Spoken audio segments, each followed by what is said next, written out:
Corona মোকাবেলাকে গুরুত্ব দিয়ে দেশের ইতিহাসে ৫০তম বাজেট ঘোষণা, ১০,০০০ কোটি টাকা থোক বরাদ্দ। কোভিড-19 প্রতিষেধক টিকাদান প্রান্তিক জনগোষ্ঠীর জীবন জীবিকার বিষয়টি বিবেচনায় নিয়ে মূলত 2021-22 অর্থবছরের বাজেট প্রস্তুত করা হয়েছে। খরচের ক্ষেত্রে সঠিক ব্যবস্থাপনা ও জবাবদিহিতা নিশ্চিত করাই চ্যালেঞ্জ। বাজেট বাস্তবায়নের চ্যালেঞ্জ হচ্ছে সুশাসন, যথাযথ মনিটরিং, একটা জবাবদিহিতা এবং স্বচ্ছতা জায়গায় আনতে হবে স্বাস্থ্য খাতের পুরো প্রক্রিয়াটা।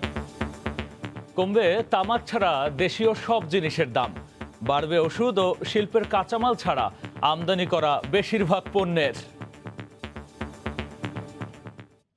দেখছিলেন প্রধান শিরোনাম। সন্ধ্যার সময়ে সঙ্গে আছি আমি গোলাম রাব্বি। এবার অন্যান্য শীর্ষ সংবাদ। প্রস্তাবিত বাজেট সংকটকালীন ও সময় উপযোগী মন্তব্য আওয়ামী লীগের। মহামারীতে কাজ হারানো বিশাল জনগোষ্ঠীর কর্মসংস্থান নিশ্চিত হয়নি বলছে বিএনপি। সাতক্ষীরায় করোনা পরিস্থিতি আগের চেয়ে একটু তীব্র আকার ধারণ করেছে। সীমান্ত জেলায় করোনায় আরও 9 জনের মৃত্যু। সাতক্ষীরায় শনিবার থেকে এক সপ্তাহের লকডাউন। চিকিৎসায় বেসরকারি হাসপাতালে বিলের পাহাড়, ল্যাব ওষুধের খরচেই লাখ লাখ টাকা। শিক্ষা প্রতিষ্ঠান খুলে দেওয়ার দাবিতে রাজধানীর নীলক্ষেত মোড়ে 7 কলেজের শিক্ষার্থীদের অবস্থান। ঢাকা বিশ্ববিদ্যালয়ে বিক্ষোভ। এবং কাতারে রাতে বিশ্বকাপ বাছাই আফগানিস্তান বধে মাঠে নামবে বাংলাদেশ। ভালো ফলাফলের প্রত্যাশা প্রবাসী বাংলাদেশিদের।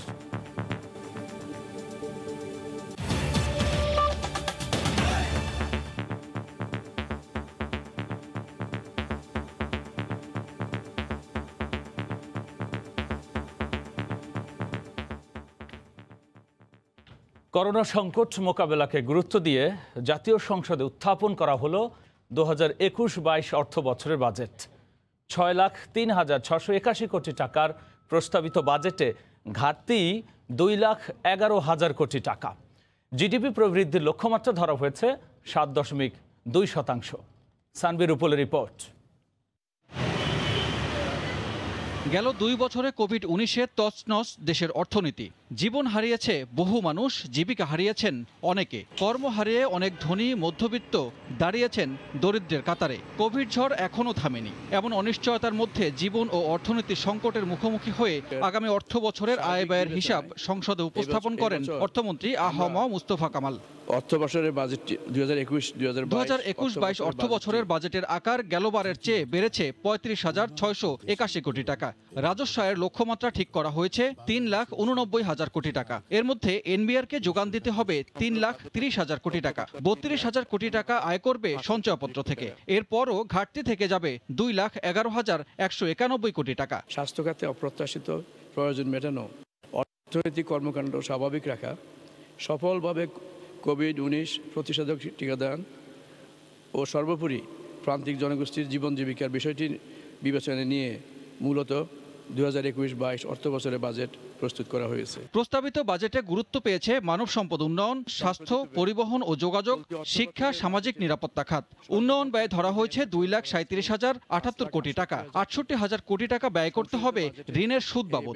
প্রস্তাবিত বাজেটে স্বাস্থ্য খাতে চলতি অর্থবছরের চেয়ে কিছুটা বাড়িয়ে করা হয়েছে 32,731 কোটি টাকা। কৃষিতে 31,911 কোটি টাকা আর সামাজিক নিরাপত্তা খাতে বরাদ্দ 34,019 কোটি টাকা।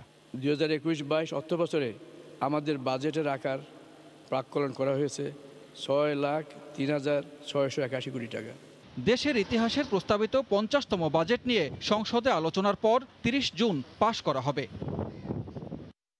আগামী অর্থ বছরের জন্য বিশাল অঙ্কের বাজেট পেশ করা হলো সংসদ ভবনে। তবে এই বাজেটটি করোনা সংকট কাটিয়ে অর্থনীতির ধাক্কা কতটা মোকাবেলা করতে পারবে সেটি এখন বড় চ্যালেঞ্জ। সানবির রূপল, সময় সংবাদ, ঢাকা। প্রস্তাবিত বাজেটে স্বাস্থ্য খাতে বরাদ্দ রাখা হয়েছে 32,731 কোটি টাকা। এর মধ্যে ভ্যাকসিন কার্যক্রম ও করোনা চিকিৎসায় এবারও 10,000 কোটি টাকার থোক বরাদ্দের প্রস্তাব দিয়েছেন অর্থমন্ত্রী।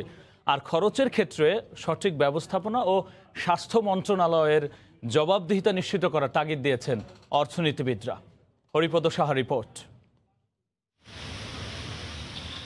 সাম্প্রতিক সময়ে করোনা মহামারী বিশ্বের বিভিন্ন দেশে অর্থনীতিকে টালমাটাল করে দিয়েছে। তাই পরপর 2 অর্থ বছরের বাজেটে গুরুত্ব পাচ্ছে স্বাস্থ্য খাত। করোনা ও স্বাস্থ্য খাতের সার্বিক পরিস্থিতি বিবেচনায় 2021-22 অর্থ বছরের প্রস্তাবিত বাজেটে বরাদ্দ 3,500 কোটি টাকা বাড়িয়ে করা হয়েছে প্রায় 33,000 কোটি টাকা। প্রতি মাসে করোনা ভ্যাকসিনের আওতায় আসবে 25 লাখ মানুষ।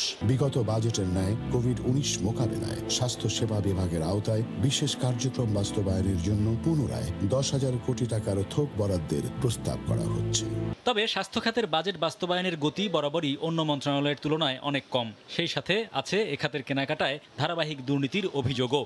এমন বাস্তবতায় স্বাস্থ্যে বরাদ্দ বাড়লেও তার বাস্তবায়ন নিয়ে শঙ্কায় অর্থনীতিবিদরা।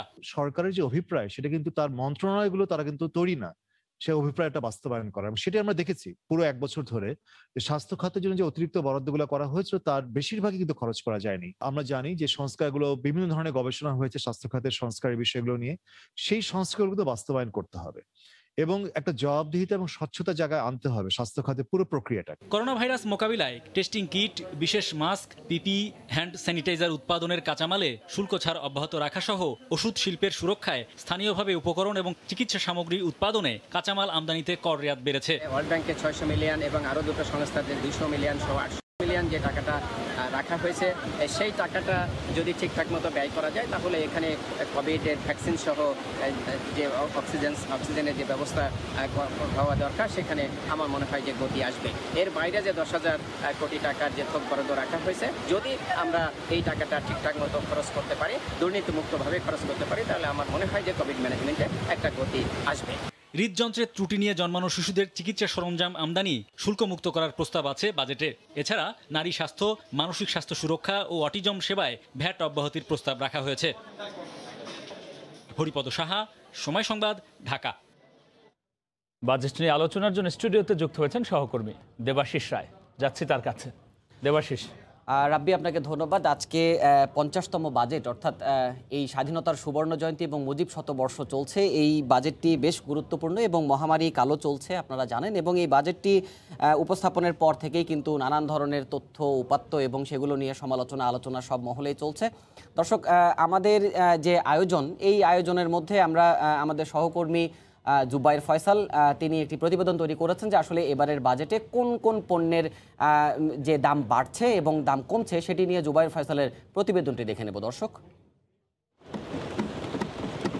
যে কেউ চাইলেই এক বাক্যে নতুন বাজেটকে বলতে পারেন দেশীয় শিল্পের সুরক্ষার খতিয়ান। 50তম বাজেট প্রস্তাবনায় দেশীয় শিল্পে ঢালাওভাবে কর অব্যাহতির সঙ্গে শুল্ক ছাড়ের প্রস্তাব করেছেন অর্থমন্ত্রী আ.হ.ম মুস্তফা কামাল।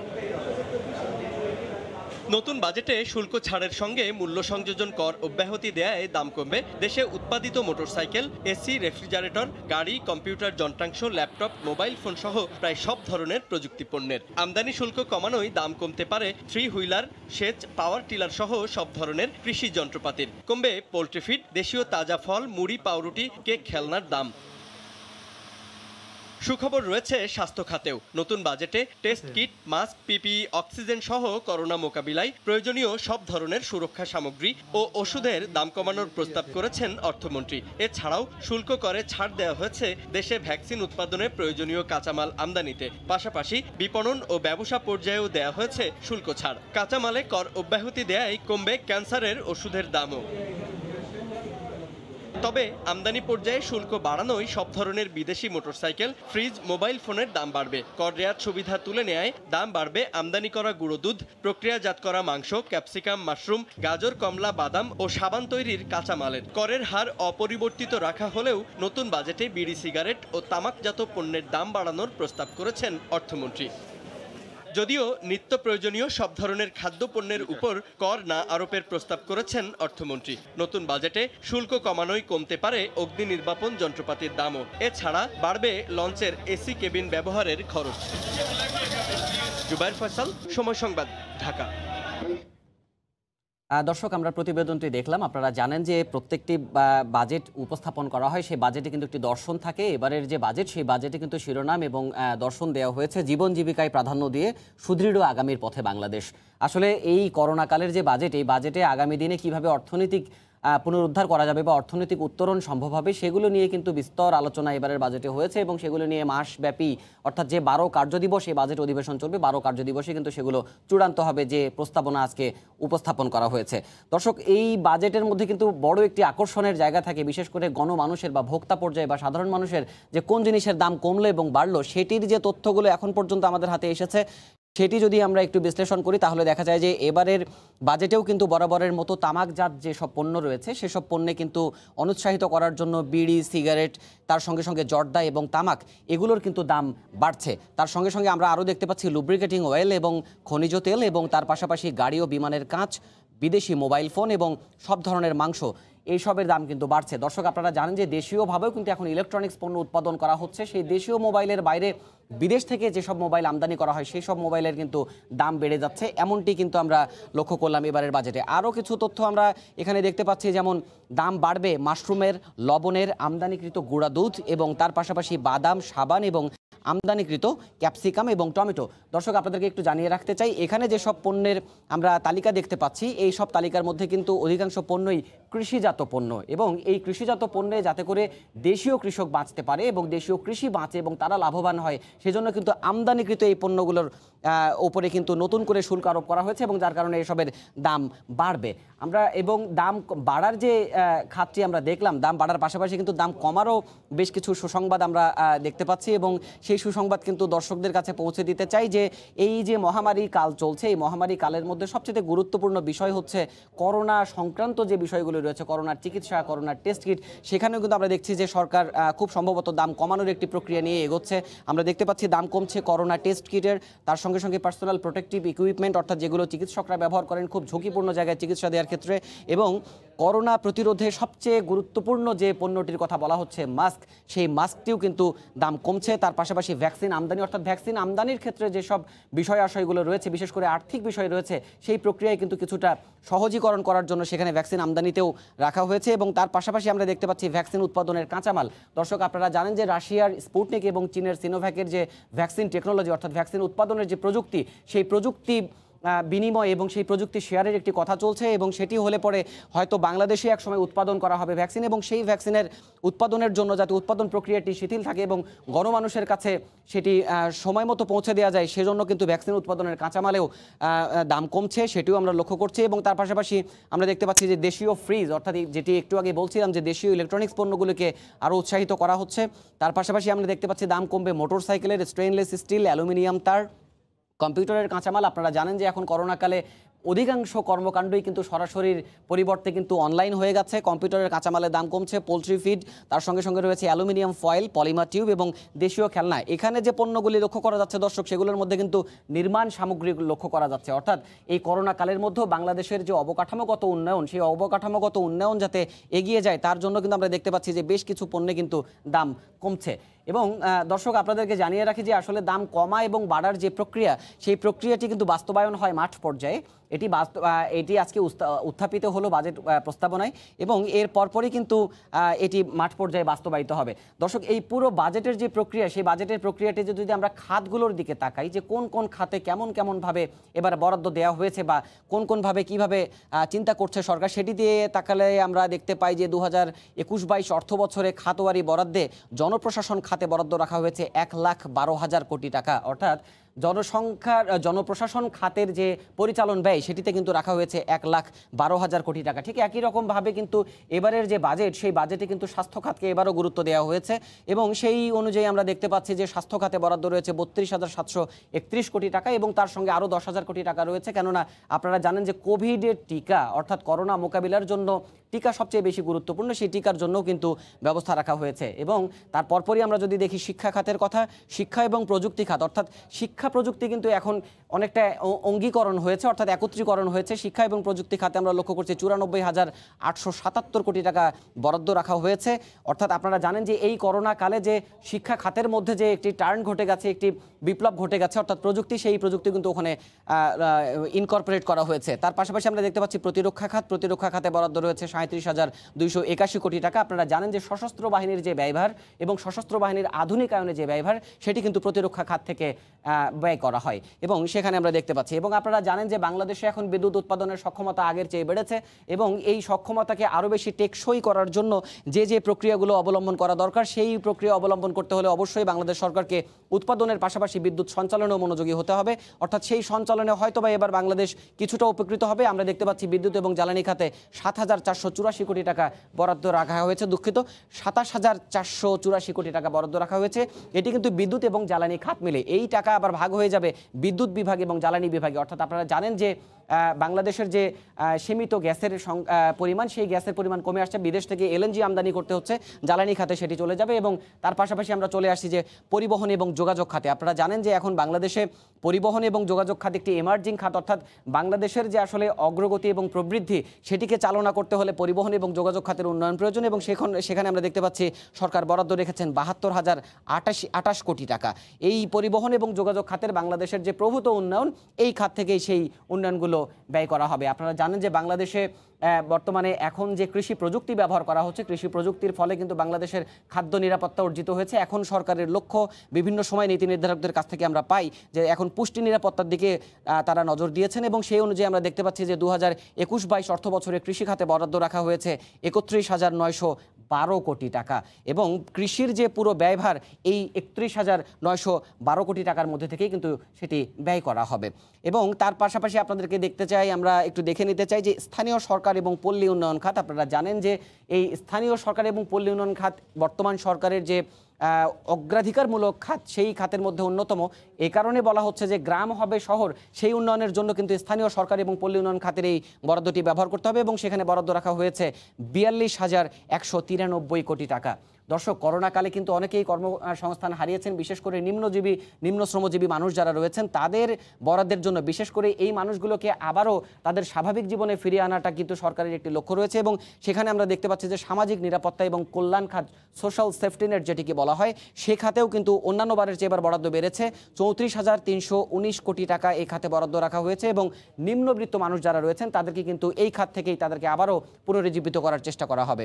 তার পাশাপাশি আপনাদেরকে দেখিয়ে রাখছি যে গৃহায়ন খাতে আমরা দেখতে পাচ্ছি 6,346 কোটি টাকা। আপনারা জানেন যে আশ্রয়ন প্রকল্পের মাধ্যমে কিন্তু বাস্তবায়ন করা হচ্ছে গৃহহীন মানুষের যে বরাদ্দ এবং গৃহহীন মানুষের যে আশ্রয়ের ব্যবস্থা সেটিও কিন্তু করা হচ্ছে। আমরা লক্ষ্য করছি যে গৃহায়ন খাত থেকে 6,346 কোটি টাকা ব্যয় করা হবে। এবং সবশেষ আপনাদেরকে জানাতে চাই শিল্প খাত। এবং আপনারা জানেন যে করোনার মধ্যেও কিন্তু বাংলাদেশের যে অর্থনৈতিক প্রবৃদ্ধি এবং করোনার মধ্যেও যে অর্থনৈতিক গতি সেটি কিন্তু কিছুটা স্তিমিত হলেও শিল্প কিন্তু একেবারেই থেমে নেই। সেই শিল্প অন্যান্য বারের চেয়ে এবার কিছুটা সেখানে লক্ষ্য করলে দেখা যায় যে 4,026 কোটি টাকা এখানে বরাদ্দ রাখা হয়েছে।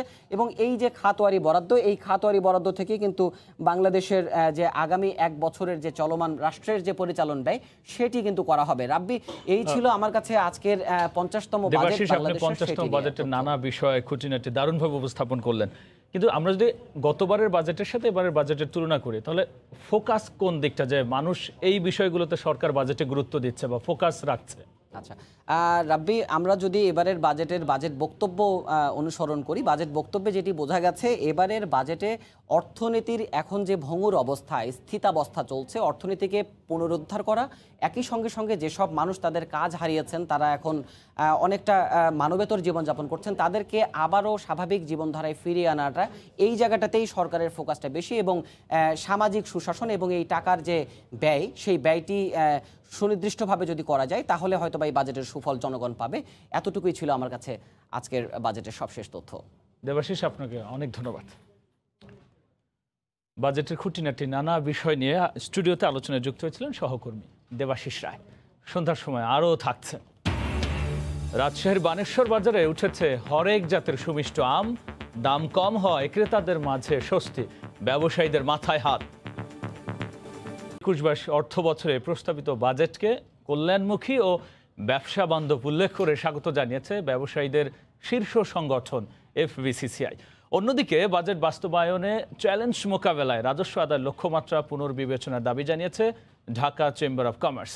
বিকেলে আলাদা সংবাদ সম্মেলনের প্রতিক্রিয়ায় জানায় সংগঠন দুটি।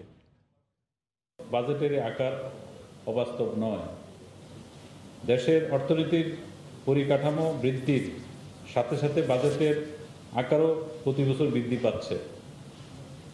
তবে বাজেট বাস্তবায়নের চ্যালেঞ্জ হচ্ছে সুশাসন, যথাযথ মনিটরিং, বিনিয়োগ ও উৎপাদন বৃদ্ধির মাধ্যমে ব্যবসা বাণিজ্য বান্ধব রাজস্ব ব্যবস্থাপনার মাধ্যমে কাঙ্ক্ষিত রাজস্ব আদায়। অতিরিক্ত রাজস্ব আহরণের জন্য করের আওতা বাড়ানো, অনাদায়ী কর আদায়, জেলা শহরের রাজস্ব আদায় বাড়ানো, স্বচ্ছতা ও কর প্রদান প্রক্রিয়া অটোমেশন প্রয়োজন। বেসরকারি বিনিয়োগের ধারা অব্যাহত রাখতে বিদ্যমান করদাতাদের উপর নতুন করে করের বোঝা আরোপ না করে রাজস্ব আয় বাড়াতে হবে। 2021-22 অর্থ বছরের প্রস্তাবিত বাজেটকে বর্তমান সংকটকালে সময়োপযোগী বলেছে আওয়ামী লীগ। বাজেট উত্থাপনের পর সংসদ ভবনের সামনে সাংবাদিকদের সঙ্গে তাৎক্ষণিক প্রতিক্রিয়া জানান দলের সাধারণ সম্পাদক ওবায়দুল কাদের। তিনি বলেন, উন্নয়ন বান্ধব জীবন জীবিকার নিশ্চয়তা দিয়ে দেশের সকল মানুষের জন্য এই বাজেট ঘোষণা করা হয়েছে। এটি জনবান্ধব, উন্নয়ন বান্ধব একটা বাজেট। জীবন ও জীবিকার প্রাধান্য দিয়ে দেশের সকল মানুষের অংশগ্রহণের নিশ্চয়তা সহ এটি একটি বাস্তব ভিত্তিক সংকটকালীন সময়োপযোগী বাজেট। এদিকে মহামারীতে কাজ হারানো বিশাল জনগোষ্ঠীর কর্মসংস্থানের বাস্তবায়ন প্রতিফলিত হয়নি এবারের বাজেটে। বিকেলে বাজেট পরবর্তী তাৎক্ষণিক প্রতিক্রিয়ায় একথা বলেন বিএনপি স্থায়ী কমিটির সদস্য আমির খসরু মাহমুদ চৌধুরী। বর্তমান পরিস্থিতিতে স্বাস্থ্য খাতের বরাদ্দ নিয়েও অসন্তোষ প্রকাশ করেন তিনি। মধ্যবিত্ত নিম্ন আয়ের মানুষের প্রণোদনা পৌঁছে নাই, দিন এনে দিন খায়। ওরা যদি খেতে পারে, পড়তে পারে, ওরা যদি খরচ করতে পারে, তাহলে তো অর্থনীতিতে গতি সঞ্চার হবে, এবং সেটাও কিন্তু তাদের হাতে পৌঁছে নেই। স্বজন তুষ্ট একটা অর্থনীতি তারা গড়ে তুলেছে। আওয়ামী লীগ যে অর্থনৈতিক মডেল সৃষ্টি করেছে স্বজন তুষ্ট, গোষ্ঠী তুষ্ট করার জন্য, যে মডেল সৃষ্টি করেছে, এই মডেল থেকে বেরিয়ে এসে ইকোনমিকে রিসেট করতে হবে। বিশেষ লকডাউন ঘোষণা করেছে প্রশাসন। রাজশাহী মেডিকেলে একদিনে আরও 9 জন করোনায় মারা গেছেন। এর মধ্যে চাঁপাইনবাবগঞ্জের 5 জন, রাজশাহীর 2 জন এবং নওগাঁ ও পাবনার 1 জন করে। একদিনে নমুনা পরীক্ষায় 264 জনের মধ্যে 98 জন শনাক্ত হয়েছেন। আক্রান্তের হার 40%। হাসপাতালে ভর্তি আছেন উপসর্গ নিয়ে 224 জন। রোগী নিয়ে আসলে আমাদের চাপে আমরা অবশ্যই হিমশিম খাচ্ছি, কারণ এখানে রোগী যেগুলো আসছে সেগুলোকে অক্সিজেন স্যাচুরেশন খুবই কম, অক্সিজেন লাগতেছে, যার ফলে সার্বক্ষণিক তাদের মনিটর করতে হচ্ছে। সাতক্ষীরায় ভয়াবহভাবে করোনা আক্রান্তের সংখ্যা বাড়তে থাকায় শনিবার থেকে 7 দিনের বিশেষ লকডাউন ঘোষণা করেছে জেলা প্রশাসন। গত 24 ঘন্টায় 93 জনের করোনা পরীক্ষা করে 50 জনের পজিটিভ রিপোর্ট এসেছে। করোনা শনাক্তের হার 53%। 295 জন করোনা উপসর্গ নিয়ে বিভিন্ন হাসপাতালে ভর্তি রয়েছেন। এর মধ্যে 52 জন করোনা পজিটিভ। জেলা থেকে দূরপাল্লার কোনো বাদ যাবে না। আন্তঃজেলা উপজেলা বাস চলাচল, বাস, মিনি বাস, সকল ধরনের সিএনজি, অটোরিকশা, মোটরসাইকেল, সকল ধরনের পরিবহন, গণপরিবহন চলাচল সম্পূর্ণরূপে বন্ধ থাকবে। এদিকে করোনায় আক্রান্তের হার বেড়ে যাওয়ায় নওগাঁ পৌরসভা ও নিয়ামতপুর উপজেলায় 1 সপ্তাহের বিশেষ লকডাউন শুরু হয়েছে। বর্তমানে জেলায় 63 জন করোনা রোগী এবং উপসর্গ নিয়ে 110 জন বিভিন্ন হাসপাতালে ভর্তি রয়েছেন। জেলায় সংক্রমণের হার প্রায় 39%। যেহেতু নওগাঁতে করোনা পরিস্থিতি খারাপ, তো সেটা যেন আর খারাপ না হয় সেজন্য যতটুকু করা সম্ভব আমাদের প্রশাসন এবং পুলিশ বিভাগের সহায়তা আছে, অন্যান্য দপ্তরের সহায়তা আছে, আমরা সেটুকু করার চেষ্টা করব। চাঁপাইনবাবগঞ্জে 7 জুন পর্যন্ত 2 সপ্তাহের বিশেষ লকডাউন চলছে। সদর হাসপাতালে ভর্তি আছেন 20 জন রোগী। এখানে কোনো আইসিইউ ব্যবস্থা নেই। উত্তরের সীমান্ত জেলা দিনাজপুরে 24 ঘন্টায় 161 জনের নমুনা পরীক্ষায় 35 জন পজিটিভ হয়েছেন। সংক্রমণের হার প্রায় 26%। প্রতিনিয়ত যেভাবে করোনা বাড়ছে, আসলে এটা প্রতিকার কিভাবে পাবো আমরা বুঝতে পারছি না। যশোরের করোনা পরিস্থিতি ঊর্ধ্বমুখী। গতকালের 240 জনের নমুনা পরীক্ষার মধ্যে 60 জন করোনা শনাক্ত হয়েছেন। সংক্রমণের হার 25%। এছাড়া গত 24 ঘন্টায় খুলনায় 33 জন, ঠাকুরগাঁওয়ে 17 জন, নাটোরে 14 জন এবং জামালপুরে 13 জন শনাক্ত হয়েছেন। সময় সংবাদ, ঢাকা। নির্ধারিত তারিখের মধ্যে ঢাকা বিশ্ববিদ্যালয় সহ 7 কলেজের হল খুলে শিক্ষা প্রতিষ্ঠানের স্বাভাবিক কার্যক্রম চালুর দাবিতে আন্দোলন করেছে শিক্ষার্থীরা। করোনার দোহাই দিয়ে আর পরীক্ষা না পিছিয়ে প্রয়োজনে টেক হোম পদ্ধতিতে পরীক্ষা নেয়ারও দাবি তোলেন তারা। বৃহস্পতিবার দুপুরে রাজধানীর নীলক্ষেতে বিক্ষোভের সময় আগামী 6 জুনের মধ্যে শিক্ষা প্রতিষ্ঠান খোলা না হলে কঠোর কর্মসূচির ঘোষণাও দেন তারা। প্রায় 1.5 বছর ধরে বন্ধ দেশের শিক্ষা প্রতিষ্ঠান। এর মধ্যে ঢাকা বিশ্ববিদ্যালয় সহ 7 কলেজের আবাসিক হল না খুলেই সশরীরে পরীক্ষা নেওয়ার তারিখ ঘোষণা করা হয়। পাশাপাশি ভ্যাকসিন কার্যক্রম চালুর দাবিতে সংবাদ সম্মেলন করেছেন বিশ্ববিদ্যালয় শিক্ষার্থীরা।